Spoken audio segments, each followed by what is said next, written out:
বিসমিল্লাহির রহমানির রহিম। হাইতু সাহাবা হইতে পড়া হইতেছে হযরত ওমর রাদিয়াল্লাহু আনহু ও হযরত বিলাল রাদিয়াল্লাহু আনহুর ঘটনা।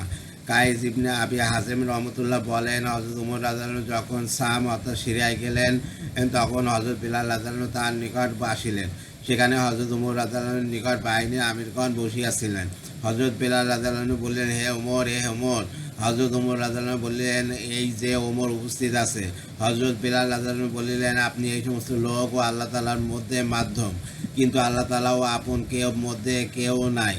আপনার সম্মুখে ও ডানে বামে যত লোক বসিয়া আছে, আপনি তাদের প্রতি ভালো করিয়া লক্ষ্য করুন। কেননা আল্লাহর কসম, এই সমস্ত লোক যারা আপনার নিকট আসিয়াছে তারা শুধু পাখির গোস্ত খায়, অর্থাৎ উন্নত খাবার খায়। হযরত ওমর রাদিয়াল্লাহু আনহু বলিলেন, তুমি ঠিক বলিয়াছ। আর যতক্ষণ তারা আমাকে কথা না দিবে যে তারা নিজ নিজ লস্করের প্রত্যেক মুসলমানকে 2 মুদ অর্থাৎ 2.25 সের পরিমাণ গম ও উহার জন্য প্রয়োজন পরিমাণ সিরকা ও তৈল দিবে, ততক্ষণ পর্যন্ত আমি স্থান হইতে উঠিব না। তারা প্রত্যেকে বলিল, আমির মুমিনিন, আমরা কথা দিলাম, আপনি যা বলিয়াছেন তাহা আমাদের দায়িত্ব রইল। কেননা আল্লাহ তাআলা টাকা পয়সা অনেক দিয়াছেন এবং সচ্ছলতাও দান করিয়াছেন। হযরত ওমর রাদিয়াল্লাহু আনহু বলিলেন, তবে ঠিক আছে, আমিও মজলিস হইতে উঠিতেছি, আর তোমরাও যাইতে পারো।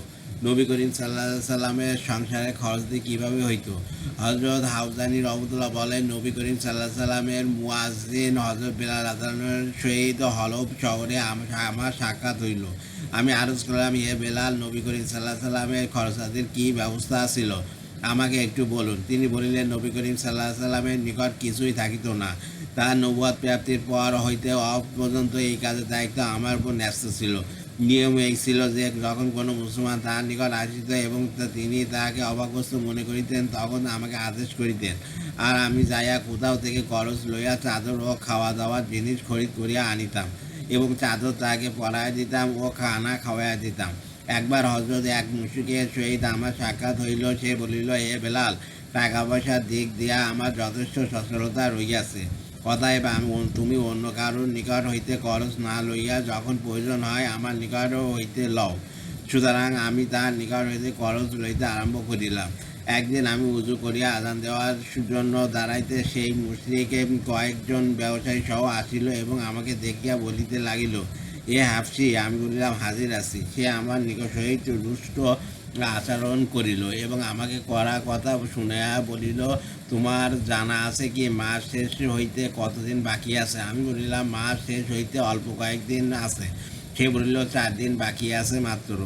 যদি তুমি এই সময়ের মধ্যে আমার পাওনা পরিশোধ না করো, তবে আমি আমার পাওয়ার বিনিময়ে তোমাকে গোলাম বানাইয়া লইব।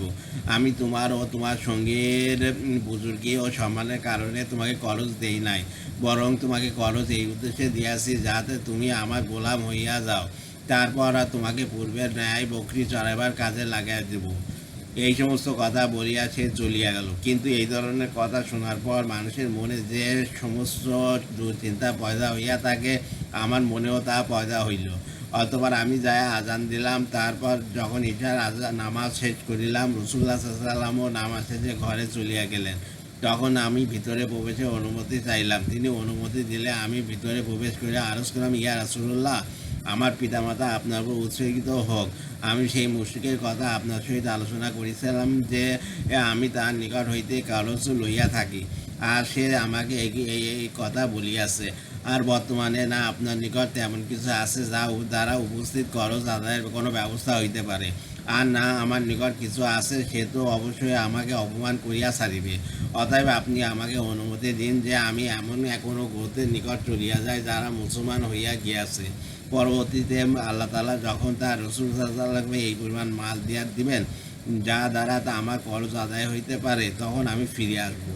এই আরজ করিয়া আমি আমার ঘরে ফিরিয়া আসিলাম এবং নিজের তলোয়ার ও থলি, বর্শা ও জুতা শ্রোতা রাখিয়া পূর্বমুখী হইয়া সকাল হওয়ার অপেক্ষায় শুইয়া পড়িলাম। একটু ঘুম আসিতে আবার সজাগ হইয়া যাইতাম। যখন দেখিতাম রাতে বাকি আছে, তো আবার ঘুমাইয়া পড়িতাম। এইদিকে সুবের সাদিকের অল্প কিছুক্ষণ পূর্বে উঠিয়া আমি রওনা হওয়ার ইচ্ছা করিতেছিলাম। এমন সময় এক ব্যক্তি আসিয়া আরজ করি দিল, হে বেলাল, তাড়াতাড়ি রাসূলুল্লাহ সাল্লাল্লাহু আলাইহি ওয়াসাল্লামের খেদমতে হাজির হও। আমি তৎক্ষণাৎ তাহার নিকট চলিলাম। সেখানে পোষা মাত্র সামানপত্র বোঝায় 4টি উটনি বসিয়া আছে।